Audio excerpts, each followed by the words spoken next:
Alors moi je suis Julien Campagny et je joue José Corrini qui a 1 an en 1974 et qu'on va voir grandir au fur et à mesure du spectacle puisque c'est un dîner qui dure 7 ans. José va passer de 1 à 8 ans. Et ce qui peut être savoureux dans le spectacle, c'est que tous les personnages en présence savent qui est Valéry Giscard d'Estaing, qui est Anémone Giscard d'Estaing, mais José qui a 1 an, lui, ne le sait pas. Donc ça va potentiellement nous permettre des petites transgressions. Et pour lui, ça n'est qu'un homme et ça n'est qu'une femme.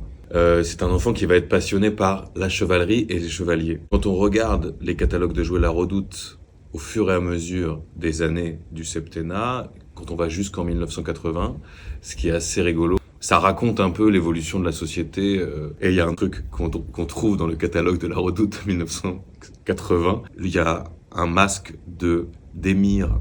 Il y a un masque de Georges Marchais, autre star politique de l'époque, donc secrétaire général du Parti communiste, et un masque de Valéry Giscard d'Estaing, sous la mention « Devine qui vient dîner ce soir ». J'ai pas vraiment d'anecdote sur José Corrini, mais ce qui est important à savoir, c'est que c'est lui le narrateur du spectacle sur Giscard. C'est comme une forme de narrateur inconscient, c'est à travers ses yeux, à travers le rêve de l'enfant, qu'on accède à ce dîner.